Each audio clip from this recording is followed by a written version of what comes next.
Okay. So how about the next part of it, guys? Go to the next part. Yeah. Yes, good. Okay. And real quick, it's not a bad idea to figure out, even though that's not a max or a min, we already know it's 0. Where was it? Well, it's going to be 0 natural log of 8. It's just 2.08. Yeah, 2.08.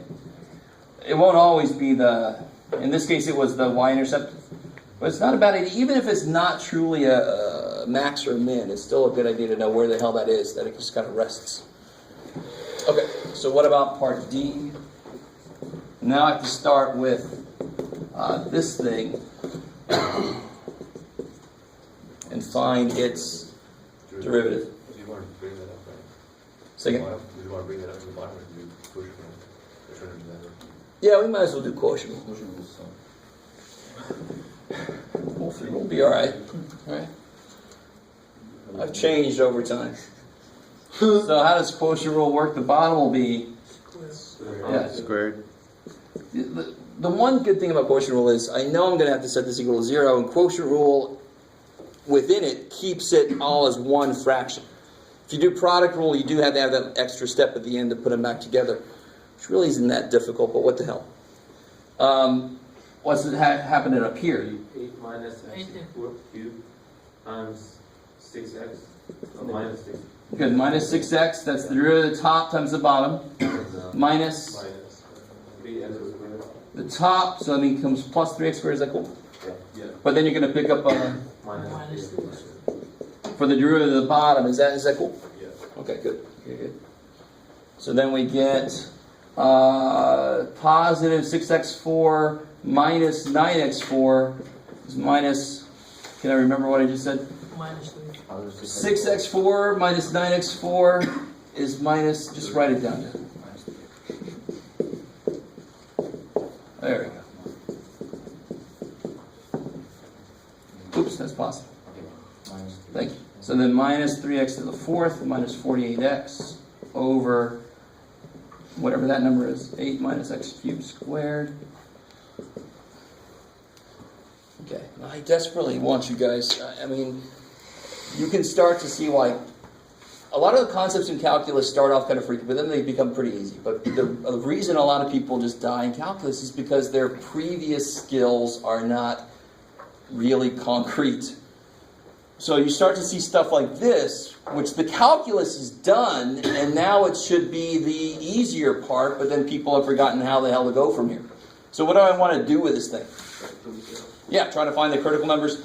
We have the same non-critical number here. It would be 2, but 2 is not in the domain. That's what would make it undefined, right? So critical numbers is always where it's undefined. I can't use that one because it's not in the domain. Or where it's equal to 0, which is the top equal to 0. And of course, to do that, you have to factor it. So if you factor it, what comes out? An x, 3x. Okay, cool. Yeah. Minus 12. Plus 12. 16. Oh god, I can't do math.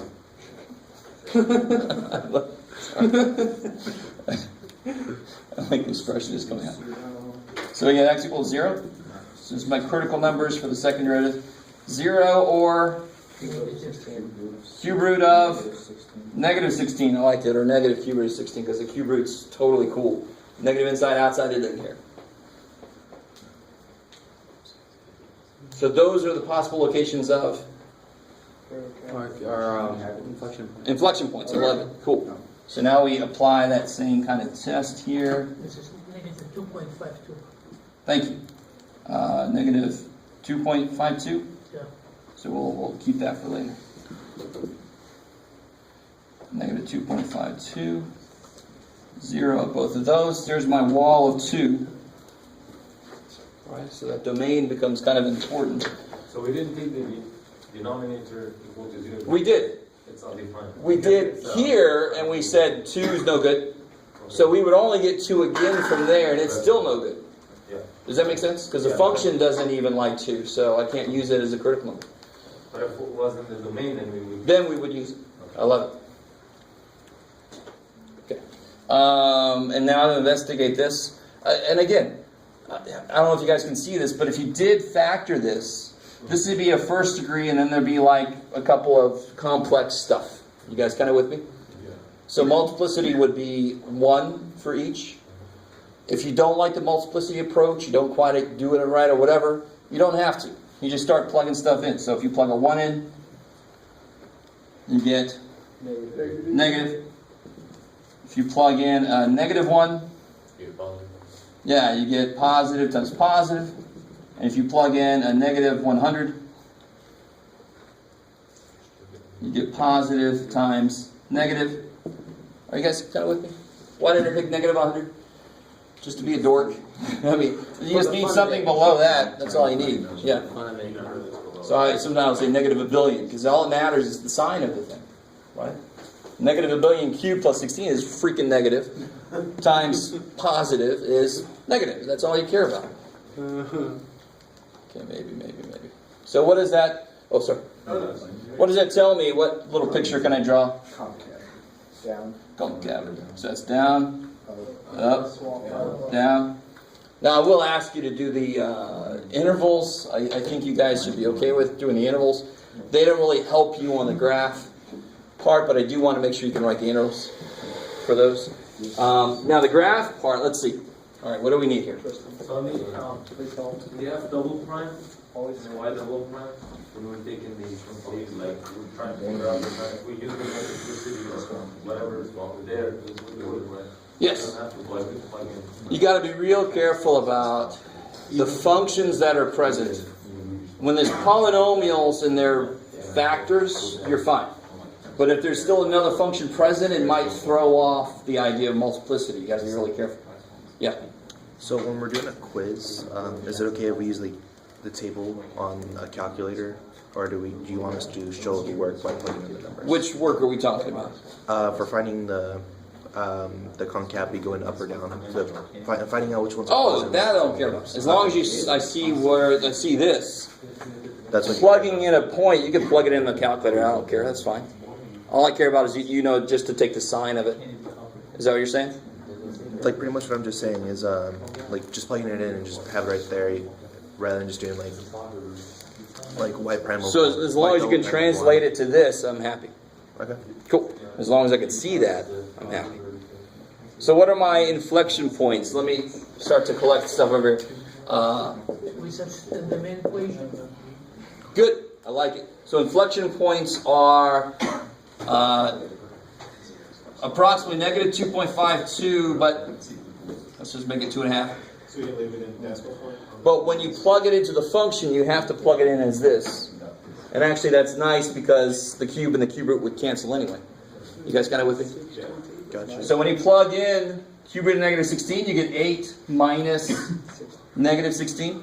So 8 plus 16, 24. So you get natural log of 24, which is about what? Thank you so much. Natural log of 24, 3.17, or 3.18 approximately. 3.2. I like it. Good. So for the purposes of sketching by hand, first decimal place is plug. But and I really hope you understand what I just said. When you plug it into the function, you do not use approximations. Because depending on the function, it could throw it way off from what it's supposed to be. The next, so one inflection point is that. The next one is 0. 2.08. Yeah, that's the intercept. That's cool. And then the next one is the. Where am I at? Well, that's all we got. That's all we got. Good. All right. So we got 2 inflection points. Sweet. Then we have a. There were no extrema. And then we finally have these points. We already have the y-intercept there, and we also have an x-intercept there. So those are all my points that I can graph and label. Okay. So I'm going to take some of this work away so I can make a graph.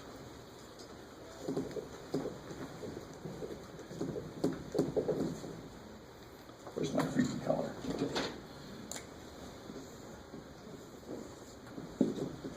So let's see, the scale looks to be decently, small. That's nice.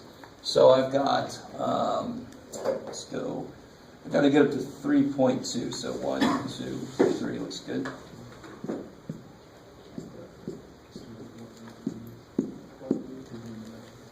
So at 0, 2.08, that's an inflection point. Cool. Oh, let me do that with a different color.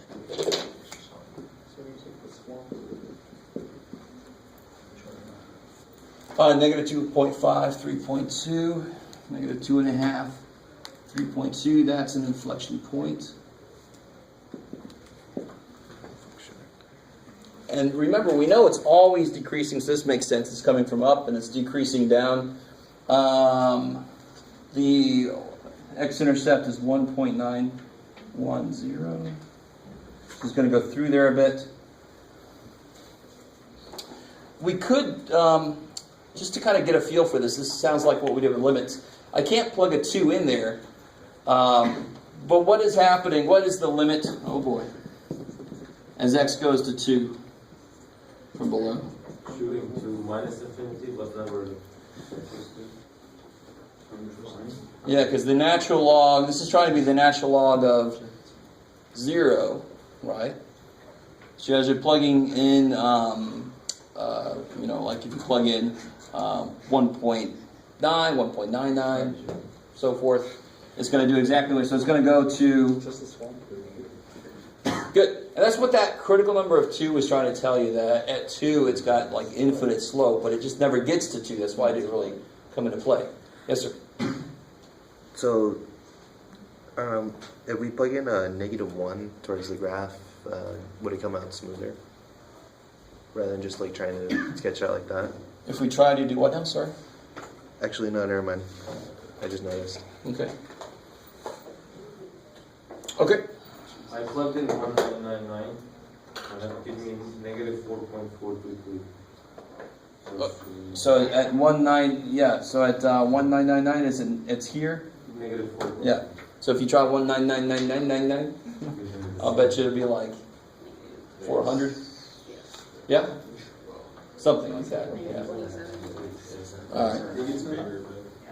Cool. So I know it's got an inflection point here. I just need something to start me off. I know it's decreasing, so I don't want to start up here. What's the concavity originally? Off from the right side? Down. Down. Yeah. I like it. So it's somehow it's coming in. It's I can't do this. That's what I'm used to doing when I know it's coming. So it's concave down. So I can't do this. I have to do this as it comes in, right? Then it switches to concave up as it goes through here. Back down. Then it switches to concave down. It stays down. I think your calculator probably will freak out if you around here. I don't know. Yeah, it disappears. Yeah, it just disappears. Because the resolution, it just loses it. Poor little dude. Too close. That's the thing, though. That's funny when you realize there are certain situations where by hand beats calculator. Because calculator has certain things it can't get past, certain hardwired things it can't get past, whereas we're fine with it. We know exactly what's going on there. Okay, cool. How we doing? That one was kind of a rough one. I'll agree with you. But I wanted you to realize what you need to go back and review if you need to. And part of this, I didn't even have asymptote kind of stuff in there, so you need to be ready for that. If I have a rational function, you have to know how to get the asymptotes. All of them. Right? Yeah. Something to look forward to. All right. Before you move on, can you explain one more time just the multiplicity of roots? You said earlier. Oh. So, if I were to... let me see what kind of take away this. So obviously this is a first... So it's going to change signs around 0. That's how I can use multiplicity. I don't know if this particular problem is because this is what it looks like. But the only root I care about is this one. But that's only going to show up once because the other 2 roots are complex. I love it. So I know this guy's degree is 1. The multiplicity is 1. Not because I did any work, but just because I know there's 2 complex. Is that cool? And again, if you don't like the multiplicity for a specific problem, you don't have to use the multiplicity idea. It's just a minor shortcut, right? You could just plug points in, like we did. Just plug points in and see if it's negative, see if it's positive. It ends up changing sign around all of them, right? Cool. Wait, I'm confused. Why is there a concave up on one side? Where are we at? 'Cause there's a So concave- down, What? up, down. I understand those two on the right, but the concave there. Yeah, why is that there? Down for theirs. Yeah, so it's second derivative is negative here, so it's got to be concave down, and that was the freakiness here, right? And if you graph this, I'm not even, what does it look like if you graph this? Who's done that?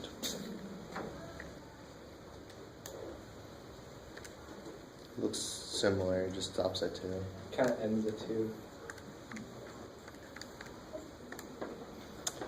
Yeah, it's really not easy to see the concavity back here. You can sort of, if you follow, you can sort of see the negative, but it looks almost straight because it's barely, so it is somewhat concave down. You can then, a little further along, you can definitely see it's concave up, but you just can't tell where that transition happens. You with me? If you look at it, if you have it open. And then it does a weird little thing here. It actually is kind of straight for a while and almost drops straight down. Now that we're not going to capture necessarily with this. Those fine details I don't care about. And it's when I see those fine details that I'm like, oh crap, they just copied it directly from the calculator. You should never be able to see that from your work. Calculator, you can see that. So it makes this weird little shape like that almost. And then it dies there. That would be a huge giveaway, right? It shouldn't die there. It should continue. Yeah. So if the work is there, but it looks like that, will you mark us down? You have got to be careful how much you use your graphing calculator versus just make sure things look like they're okay versus your graphing calculator. Right? I mean, don't second guess yourself. I mean, at 2, it's trying to be negative infinity. We know that, so it doesn't make any sense, and the calculator just can't resolve such a fine step there. That's all. That's the reason why I just like right. Okay. Maybe. Okay, so that's section 4.5. So I want to go back and do 4.4. That's the main thing I want to do tonight, is 4.4.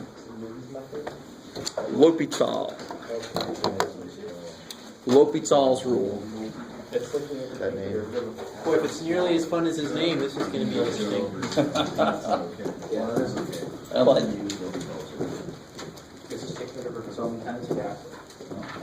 Okay, you start naming the mathematicians like Bill. Bill? Joey. Bill? Anything but, you know.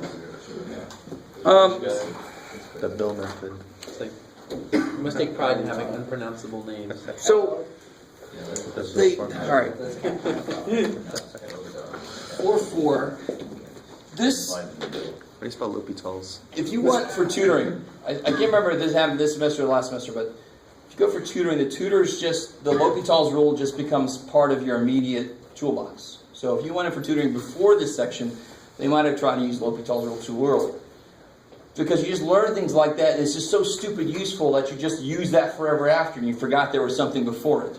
Right? We do that all the time in mathematics. And so as a tutor, it gets a little difficult for easy stuff. She's like, oh crap, I haven't done that in years.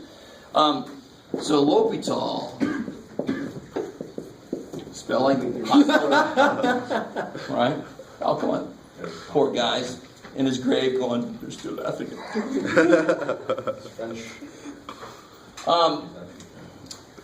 the idea behind it is almost too simple. Let me show you an example from pre-calc.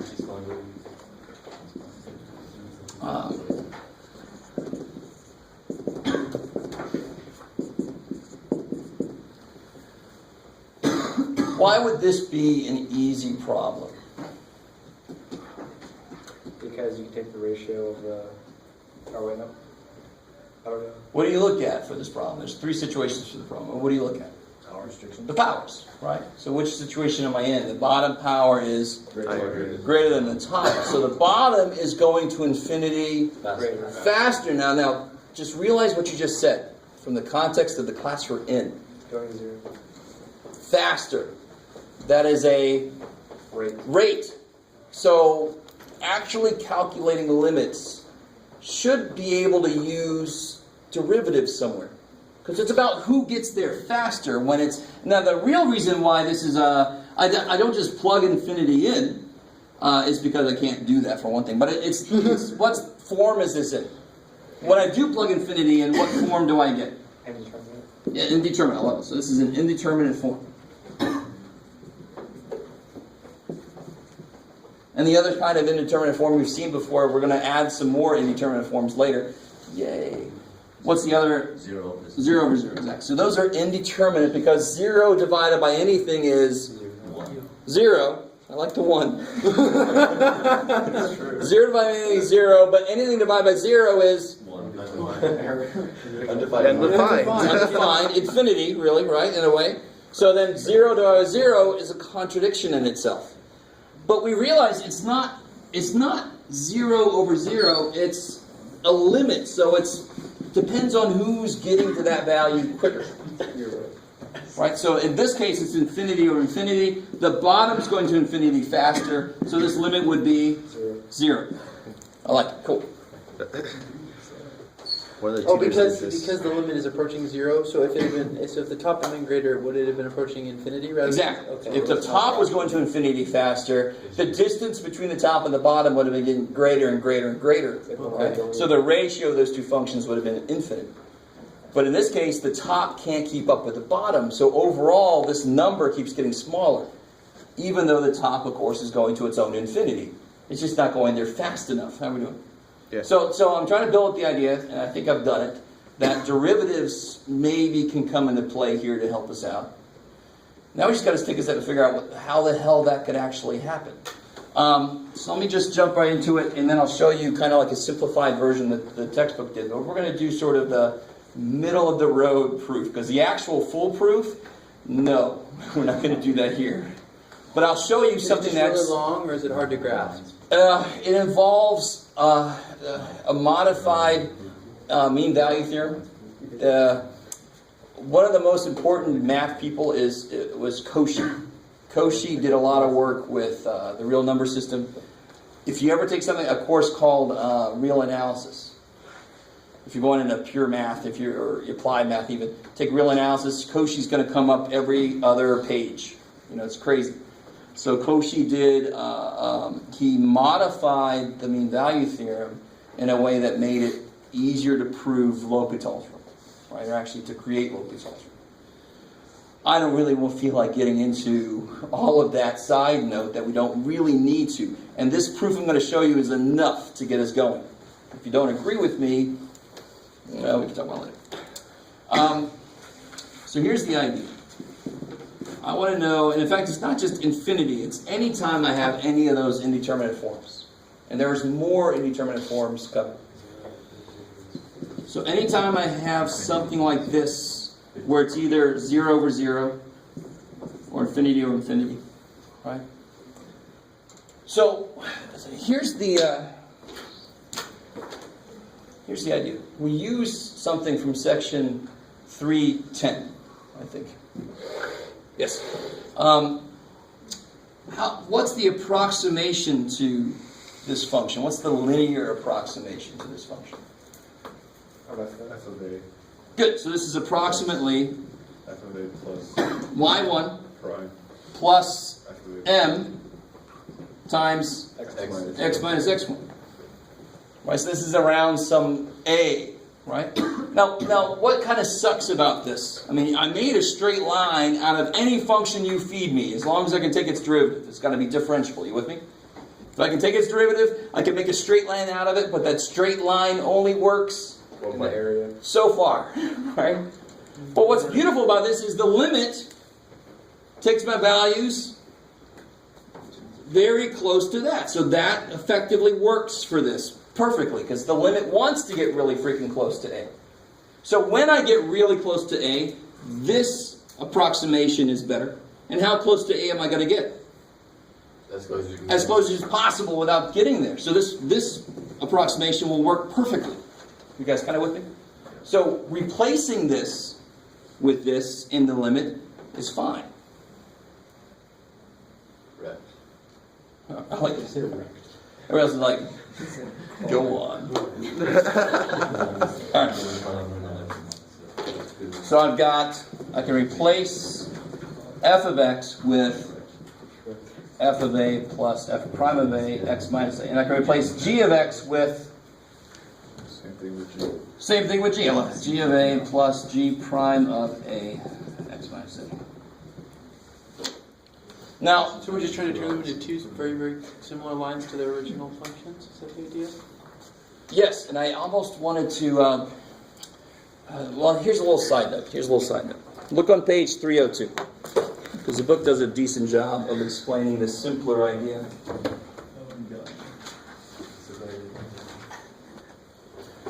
Because I like that you asked that question. It's a good question.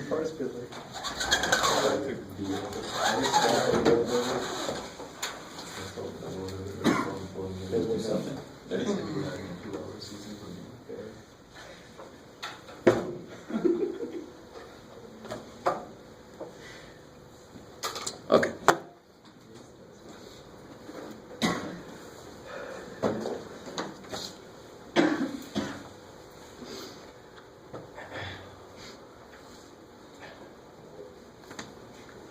Stay. So this is a lot of simplifications, a lot of assumptions being made, but I've basically got one function going to 0 at a, and another function going to 0 at a. So that would be the limit as x goes to a of f over g. Are we okay? So that would end up being 0 over 0 because they're both 0 at a. Okay, good. I can replace f with its linear approximation, and g with its linear approximation. And since they're both 0 at a, this piece would be 0 and 0. That's what I'm about to do here, right? So what effectively happens then is this part would cancel, and it is the ratio of their slopes, which for us is the ratio of their derivatives at a. So here, what we do is, and I want to be a little more general, because since this is a limit as x goes to a, it doesn't matter what happens at a. Because it doesn't have, that's this one simplification they made here is f of a and g of a don't have to be 0. The limit has to be 0, but the value doesn't. But since I'm talking about the limit, I never get to a, it doesn't matter what these are anyway. So I can just go ahead and make them 0. It does not matter what the function is at a, because it's the limit. Does the limit care what happens at a? No. It only cares about what it looks like it's going towards a. So these two, effectively, I can make 0 and take out, because they don't change anything. And then I can do the same thing the book did. Those cancel, of course, right? That's equivalent to factoring and canceling the problem. You guys remember doing that with the limits? Yeah. So I can't plug an a in, but these both kill each other, so now I can't plug an a in, and I get f prime of a over g prime of a. Awesome. Now, what might happen is you'll get a function and another function that are still indeterminate, and then you just attack it with L'Hopital again. Just keep doing it. Just keep doing it until it's not indeterminate. The biggest mistake people make is they forget to check. L'Hopital's rule will only be guaranteed to work if you have an indeterminate form. If you try to apply it, what's applying it really mean? Taking derivatives of the top and the bottom. If you try to do that when you don't have an indeterminate form, it could completely screw up your limit. It could become something entirely different. It must be indeterminate for this to work. It's the quickest mistake people make, is to not check it. So they do it without checking whether the problem is indeterminate? Well, you get stuck in doing a few that require several derivatives, and then you just start taking all the derivatives until you get numbers. And you're like, there, I'm done. Well, no, about the fourth derivative up, you should have stopped, because it wasn't indeterminate anymore. Meaning you should have been able to determine the answer at that point. Okay. Good. So that's really, I love that word indeterminate, because the opposite would be stop and determine what the answer is, right? Okay, so let's talk concrete example, right? The one I just took away would have been a nice concrete example. Let me put it back up here. So I had something like, x squared is 4x, but it doesn't really matter what really. It was x squared stuff over x cubed stuff, right? Yeah. So can I apply L'Hopital's rule here? Yep. Yes, because it is infinity over infinity. So if I do apply L'Hopital, now here's another thing. The minute I teach this, people suddenly think that quotient rule doesn't apply anymore. I am not taking the derivative of this function. That's not what L'Hopital says. It says take the derivative of that function and the derivative of that function. You with me? Yeah. L'Hopital says the limit of the ratio of functions equals the limit of the ratio of derivatives.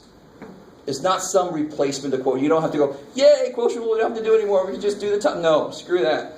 Quotient rule still is true. Okay. I have a question. Yes. Would we said earlier that x cubed gets faster than x squared today? Then why it's infinity over infinity? It could be 0, right? No. All right. We're redoing this problem using L'Hopital's because this is a problem we already know the answer for. So if L'Hopital's gives us a different answer, we're going to throw the damn thing out. Right? And go visit L'Hopital's grave and say, you were wrong. So we should just plug in the infinity, right? Second? We should just plug in the infinity, right? Yes. Okay, good. So if you have a problem like this, I'd hope to God you wouldn't even have to use L'Hopital's. Well, we're going to try it out on a problem we already know the answer to, just to get a feel for what it looks like. So I'm allowed to apply L'Hopital's rule if I want to, because it is indeterminate. So what happens when you apply L'Hopital's? 2x plus 4 over 3x squared. Good. 2x plus 4 over 3x squared. Is it still indeterminate? Yeah. Yes. How are we doing? So I can apply L'Hopital's again.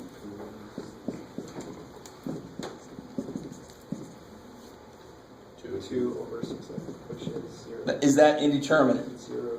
It's not indeterminate because now it's 2 over infinity, right? So this will definitely be 0. Which I really want you to understand. Obviously, hopefully most of you guys understand. L'Hopital's is like one of my teachers used to call it opening a walnut with a sledgehammer. You don't need freaking L'Hopital's here. I just want to show you what it looks like on a problem we already knew the answer to. So what about a problem we don't? What about an old problem that was disgusting that will now be easy as hell? Probably. Right? I mean, this thing was heinous. You had to graph it, you had to guess, you had to look at it geometrically, you had to think about it. Right? Now, why can I apply L'Hopital's? What form is it in? 0. Yes, I did. Would a chain rule still be applied to it? Wait, why would it be 0? Oh, wait. Would chain rule still be applied like it was sin x squared? Definitely. Definitely. Okay. You're taking the derivative of whatever the function is on the top, and you're taking the derivative of whatever the function is on the bottom. If the function on the top was sin x squared, you'd have to use chain rule. Definitely. All the old rules still are there. This can't change the rules of derivatives. It's a process that uses the rules of derivatives in a different way. So the rules of derivatives can't possibly themselves be changed just for this process. Just quotient rule is the only thing we're not using now. Yeah, because I'm not looking at it as one function. I'm looking at it as a ratio of two separate functions. All right. This is the one time you're allowed to take derivatives separately. Don't start L'Hopital's again. rule, you mean? Huh? L'Hopital's rule is the only time when you can take Exactly. separately. Okay. I like it. So what happens when you apply L'Hopital's? Minus cosine x Of course, Get cosine of 0 is 1. or cosine. Cool. Yeah. Whoops. almost laughingly easy now, right? Absolutely. Absolutely. So if you go back and you look at all those evil limits that I made you go through, almost all of them are now laughing. This is just like a really, really, really close number, right? Or is this actually what it is? That is exactly what it is. It's 0. Okay. That's the power of this. It makes sense that whoever's going quicker to their limit will kind of dominate what the answer is going to be. What doesn't necessarily make sense, but what's beautiful from the proof we just did earlier, is that the derivatives, the rate of movement, is the same value as the quotient of the functions themselves. So when I take this derivative, I didn't change what the value was. This is equal to this. The limit of the ratio of derivatives is the same as the original limit of the ratio of functions. It's crazy. If we'd have taken the quotient rule, would we have achieved the same? No, hell no. Okay. Hell no. There's absolutely nothing in this problem that would say you should or it would be right to use quotient rule. Okay. There's no part of the problem that says to do that. Okay. I have a process that works for indeterminate form limits that says, oh, the ratio of two functions is that. Okay, now make it the ratio of the derivatives of those functions. That's the process. That's why it's the only place where it works. Yes, sir. Say you had something like a trig function, a row trig function, it's going to infinity or something, it's alternating being indeterminate. What would that be? Just, would it exist? If you can come up with an example. Okay, I don't know. And the reason I say that is you pretty much can't, because of what just happened really. Sine went to cosine, and so it went from 0 to 1 as an output. Yeah. So even the cinch stuff would work. But I like where you're going with it, because we do have trouble in calculus with things kind of just alternating. But we have nifty ways to get around that, and it's normally with antiderivatives. It's coming later.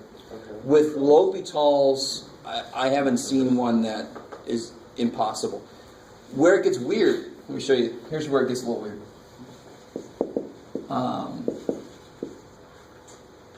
Let's see what I'll do. Yeah, let me use different.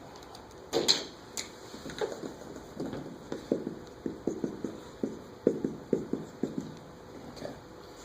Now, right off the bat, your first thing you should say is, how does this apply? Because it's not, well, it is indeterminate. And we'll see why. What form is this in? Obviously, that's What? 0. Let me put a little plus there and make it all official. That's 0, right? Well, as x goes to 0, x goes to 0. Yeah. As x goes to 0, ln x goes to... The derivative? No. Just what does ln do? Because it's undefined. Doesn't go crazy. What's fine? What does ln look like? We had this Doesn't have a domain earlier. at 0. It just goes down, yeah, it just never really hits 0. So it goes down to negative infinity. So 0 times negative infinity, that is another indeterminate form, because it still matters who's going quicker. 0 times anything is 0. Infinity times anything is infinity. So 0 times infinity is, oh shit.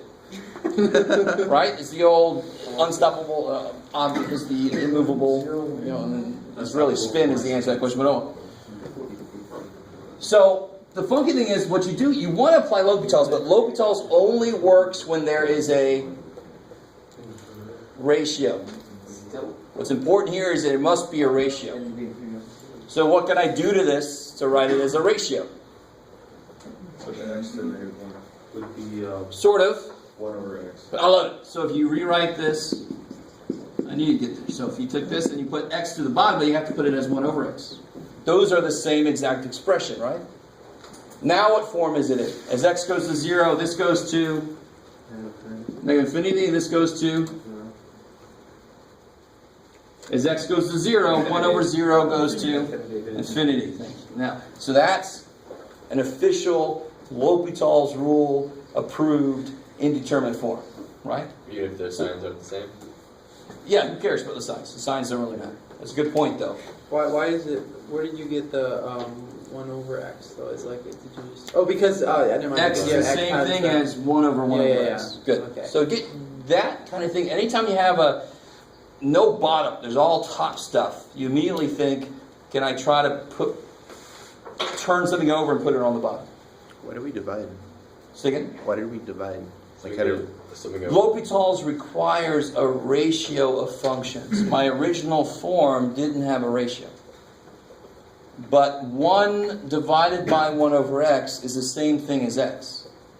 So if I write x as 1 over x, now I do have a ratio. And it is an indeterminate form. But why is the ln or ln x there? Because it's there. So all I did, I left the ln x, I left it, and I took that down. And if you like it, I like the way you said it earlier, if I take something down, I have to make it to a negative power. What's x to negative 1? 1 over x. Yeah, I didn't Yes, know sir. that. What if you have something like e to the x over e to the x, where x goes to infinity, and it gets like ridiculously large, but the derivatives keep being e to the x? I know you don't mean what you just said, because that would be 1. It would. But I know what you mean. You mean like Yeah. e to the x plus 1 or something. I don't know. We'll do that next. Okay. Work on exactly what you want me to do. Okay. Can we say x squared over x? So that... Oh, I see what you mean. Can we do that, please? No, because the top, it would be... I want you to see, so so he said, okay, it's not a bad idea, but I want you to really understand why it doesn't really get us somewhere good. If I just do this, I do have a ratio. The bottom is 0, right? And the form at the end is the top. The top has to also be 0 in order for it to be indeterminate. What's the top? 0 times infinity. Oh shit! So it's like indeterminate within indeterminate. I don't need an inception indeterminacy. You guys kind of with me? Just can't be zeros. Leo DiCaprio.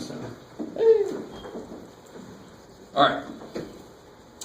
So that's not going to work. I need to do it more cleanly. Don't introduce something that's there. Just turn something that's there over. And it doesn't really. If I have a 0 here, if I reciprocate it, of course it's going to be infinity, right? So that immediately tells me that's the way I want to go. Now you could have moved that down and made it 1 over ln, and then it would have been 0 over 0. But why is that maybe not a great idea? Because you don't know what 1 over ln is. No, You don't want to have ln in the denominator. because the next thing I have to do is derivatives. And I'd rather not have to do natural log to the negative 1. It just makes it more disgusting. So I choose to do it the better looking way, right?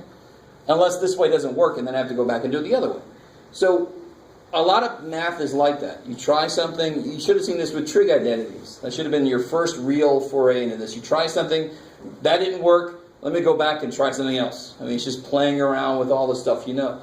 So here I'm going to try this. That looks better than taking that down. And that's before you've taken the derivative, right? I haven't done, yeah, the only thing I did was take that down, so now it's in the right form to apply L'Hopital. So what happens when I take derivatives? 1 over x over negative 1 over x squared. Now simplify this. There's not a damn thing that says you're not allowed, because we just pulled that x down. So whatever this is, I can simplify it. Don't just go, oh, that's still infinity over infinity. No. Simplify it. How does that simplify? 1 over x. Negative x or something. Negative 1 over x times x. It's 1 over x times the reciprocal of that, right? Yeah. So it's negative. You guys with me? Yeah. Divide fractions, you just reciprocate the second dude. So this is the limit as x goes to 0 Negative x. of negative x, which is Negative 0. negative 0. I like it. Right? Sounds like an old Robert Downey Jr. Negative 0. Cool. So the thing to realize about that is who must have won the race? Looking back at the beginning, who won the race? 0. The x did. ln x is kind of weird. He's always slower than x to any power. It's kind of neat. All right. So the rate of change of natural log is a strange question, but we start to see a little bit. The x won the race there. It got to 0 quicker than ln got to negative infinity. Okay, maybe. Yeah. Okay. Minus 0. 0. Good old 0, man. It did. Oh. Yeah. So, you guys try a few out here.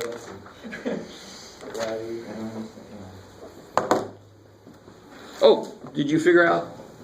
No, I answered my own question, but Straight into the cat. Oh, yeah, it's a wait and see approach to teaching. yeah. Ask a question, I'll check back in with you 10 minutes later. That's all. Here, you guys try a few here. Let's see.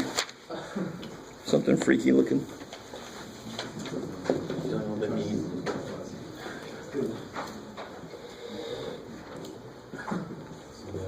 Is that T? Yeah.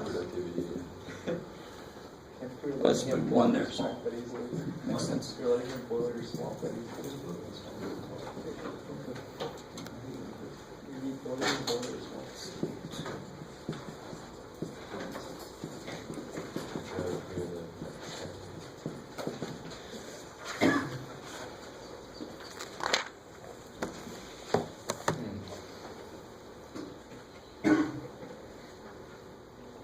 looks gross.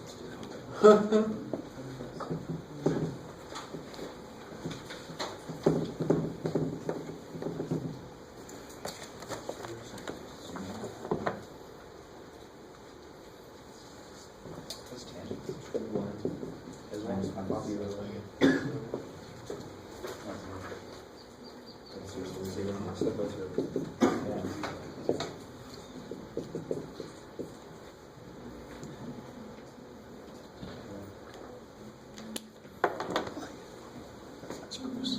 We'll make that the third. That seems to make sense.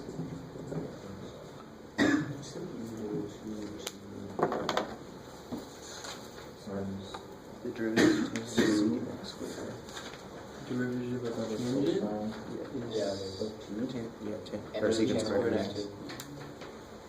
So your question earlier, I think, was very good for right now, because when you do derivatives, you actually, all the rules still apply. So what rule are you going to have to use here? Chain rule. Yeah.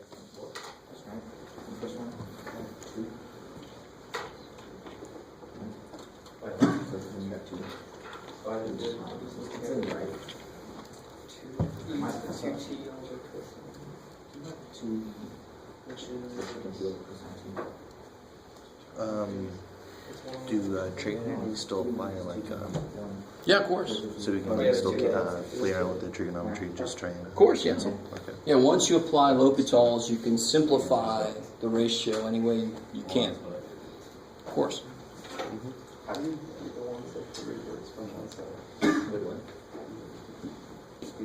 If we can simplify first, we should do that, right?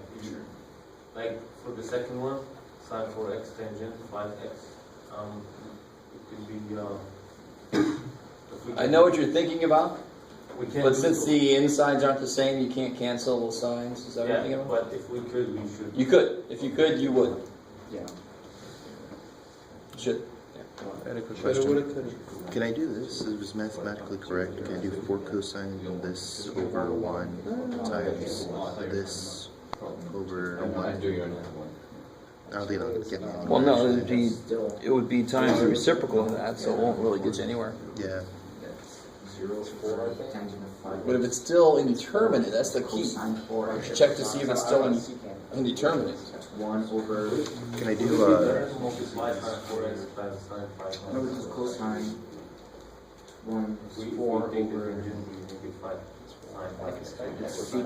secant squared Sine 4x. 5x. If you did that, because you have to multiply the reciprocal. So the sign can't. 0 is 1. So you do 4 because of the chain rule. Would it be better or not? No, because you have a chain rule piece squared too. Would it be better or just use tangent? It would be a different way to approach it. You could actually do something with that. Simple ways to be tangent. Wait, 4 cosine Yeah. x? It's 4 cases. I don't know what to do with the bottom secant. What do you know what to do at the bottom? Like, once I applied the 0, it's a secant squared. And 1 over then, cosine squared. 0. Yeah, what's cosine? 1. Good. So You then got it's it, just yeah. be 5. You got it. Never mind. Wait, but if you have 1 of cosine squared 5x and then x is equal to 0, would it be still 1 of cosine 0, right? I'm sorry? If I have, ignoring this fact, if I have 1 over cosine squared of 5x and x is equal to 0, I still have basically 1 over cosine 0, right? Because 5 times 0. Oh, sure. Yeah, that's what I'm checking. Yeah, good.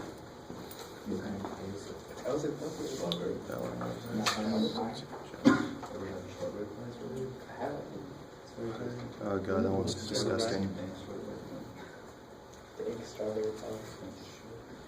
So, for the third one, can we still do the same thing we did for that example? Yeah, it looks a lot like this dude, right? Yeah. Oh my god. It's 1 over. Yeah, I don't like this one either. Not a lot of x, so 1 over tangent pi. You can do tangent property. That's part of the problem, right? Pi x. Yeah. You should know what tangent pi over 2 is. What does tangent look like? It's got asymptote square. Asymptotes? On there somewhere. Pi over 2 and negative pi over 2? There you go, that's a good guess. So at pi over 2, it's going to... Well, it's sine over cosine, so It'd be 0 over That's another infinity times 0. Where are we at, sorry? Well, tangent of pi over 2, at pi, well, that'd be 1 over 0, so it's undefined. Tangent pi over 2 is infinity. Right. And the natural log of 1 is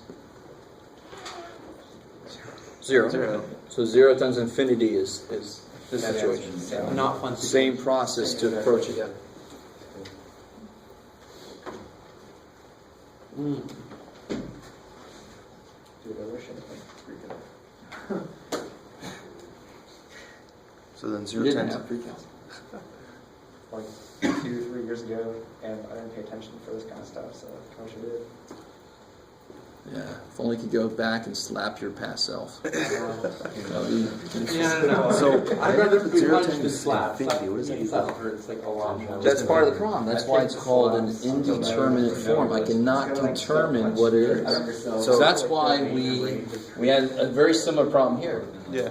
And then we flipped one of them down, so then I can use L'Hopital's rule to make Why did it you say no? possibly determinate. Okay, so I did it wrong. So L'Hopital's is a tool to take an indeterminate form and transform it into a determinate. Maybe not in one step, but eventually. So would that mean that the tangent would stay top? Something that would be forever, we have to use something later on. Yeah, he doesn't like this anymore. So that was a question from earlier. The thing I was thinking was like, if it was like, it would be like X plus E Understand all this later. that makes it so plus and minus, that'd be like infinity, wouldn't it? So you just be like. We could try. We'll try to create one that does it, like what you guys are talking about. All right. How's this going here? Be really careful. You know me. On a test, I will give you a limit question that actually is not originally indeterminate. Because there will be somebody who just immediately starts doing derivatives, and then I'll just screw it up to hell.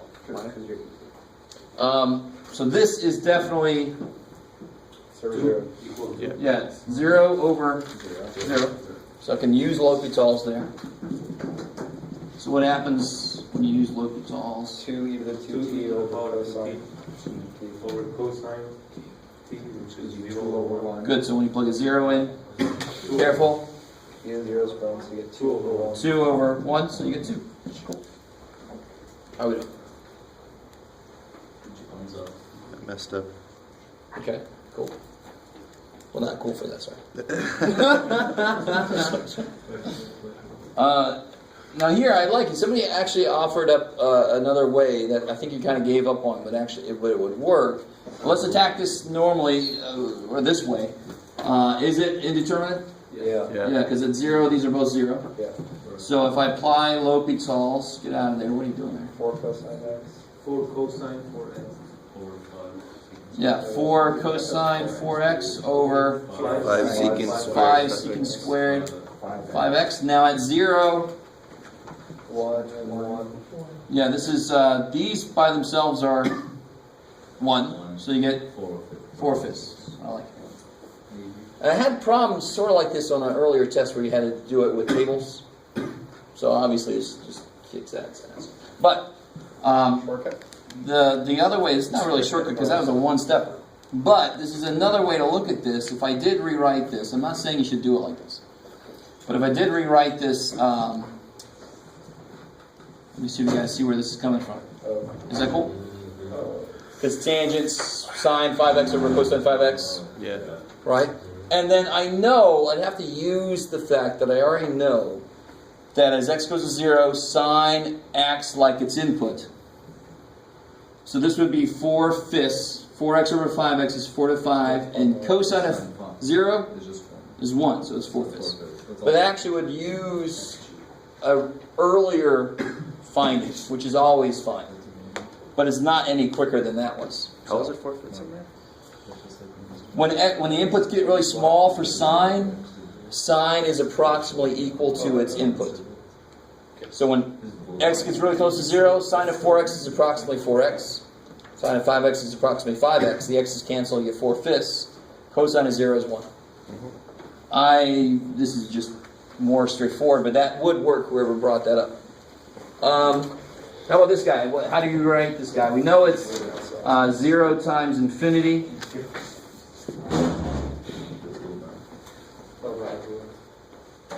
So who do you want to move?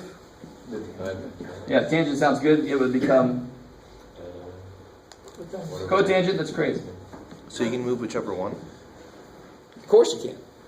I really want you to understand. If I had infinity, if I put it underneath, its reciprocal would go to 0. If I had 0 and I put it underneath, its reciprocal would go to infinity. So either way you do it, it's still... But the nice thing is you have an option. If one way doesn't work, you do the other way. Or if the one way looks disgusting, you do the other way. So turn it cotangent Because 1 over tangent on the bottom is cotangent. I love it. So now I can officially apply L'Hopital. So now it's 0 over 0, right? Okay. So L'Hopital's makes this become 1 over x. Man, we lost some steam. Tangent's derivative is secant squared, so cotangent must be negative cosecant. Remember, co is negative? So negative cosecant squared. But I also have what rule? Chain rule. Good. So it actually is negative Pi over 2. pi over 2. I like it. I'll let you soak that in. So that's...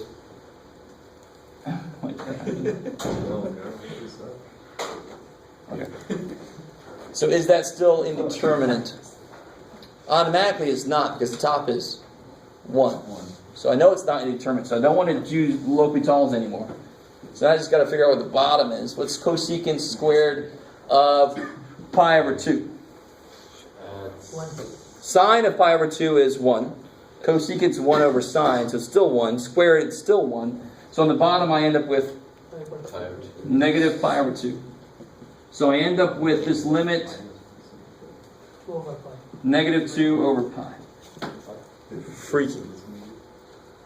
No. So now I desperately want to graph this and just look at it, but I'm going to leave that alone. I don't know if anybody else feels the same way. Probably, maybe, some of you guys. Yeah. So we keep doing L'Hopital's until we get something that's determinate? Exactly. It's almost too silly. You do it once, I still can't tell. How do you say I still can't tell? Indeterminate. Do it again, I can tell. How do you say I can tell? Determinate. So when you get to a not indeterminate form, that means you should be able to determine the answer. So you definitely stop. Another reason you stop is because if you apply L'Hopital's to something that's determinate, it has no... It's totally taken no responsibility for what happens. Right? The theory didn't say anything about it works for that. And in fact, very often it totally does not. Of course, whenever I try to come up with an example, I come up with one that still works. But let me see if we can do one real quick. A simple one. Like the limit as x goes to 1 of x plus 1 over x squared plus 2. Is that indeterminate? No. Hell no. Let's apply L'Hopital's. So this is a mistake I am making on purpose. So what would L'Hopital's do? Derivative? You get 1 over 2x. 1 over 2x, and that would be 1 1/2. Now what is this supposed to be? Please don't tell me. 1/3.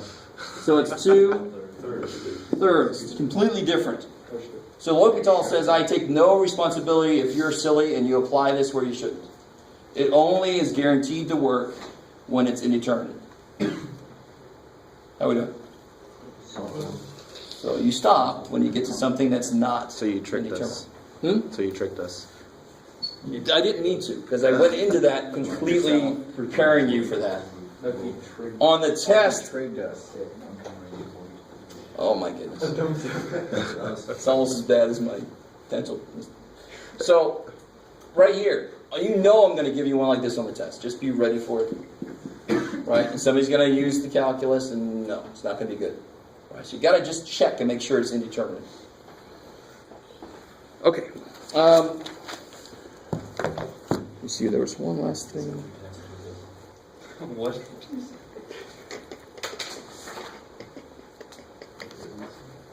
Oh, so in section 4.5, that's the one that builds off of section 4.3.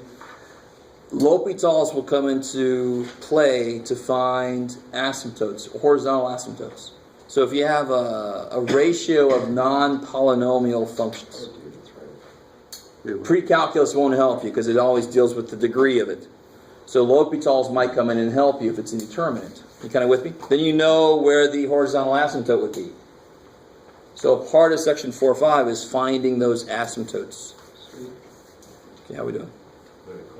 So you got to be careful about that. So that's how 4.4 builds into that. Just to remind you guys, if you haven't noticed on your homework sheet, 4.6 is not a part of what we do. I'm just kidding. Because it's what it is. No, I don't. Okay. Cool. All right. Just to warn you guys, I think I said this before. Section 4.7, and I don't want to make this seem too hard because it's not as nearly as bad as it sounds, but it's calculus word problems. But do you remember and real quick, I don't know if I ever did this with you guys. Do you remember optimization problems from pre-calculus? Maybe not. Do you remember optimization problems? In the classic optimization problem from pre-calculus is the dude that lives on the river, in the trail or whatever. He lives by the river and he wants to fence his goat in, right? Right? Or he wants to fence in an area so he can play Goat Simulator. I don't know.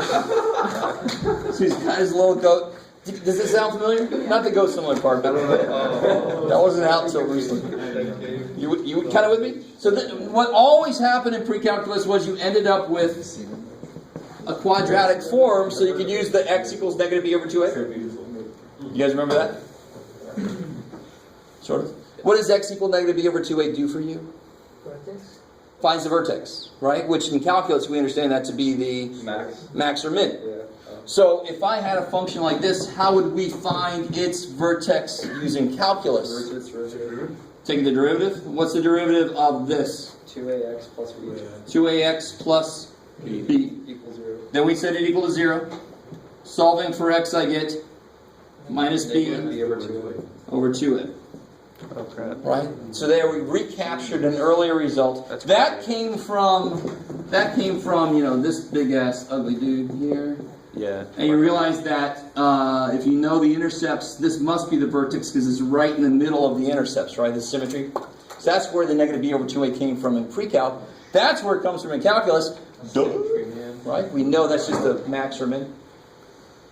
Awesome. I didn't think I had shown you this, but that's the beauty of the evilness of calculus too, is you can go back and say, oh, this would have been easier.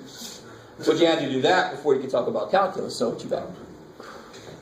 So optimization problems in calculus are now, we could do not just quadratic, we now know how to find maxes and mins for any function. Right? So on one level it sounds like it's going to be difficult, but I'm hoping you understand it's not going to be crazy hard, these word problems, in section 4.7. So I'm going to devote the next class after the quiz, we're going to focus on homework questions and then optimization problems. Cool. Alright, and that, we're going to, well, half an hour early, but I don't want to get into optimization problems right now. You guys sound as fried as I am.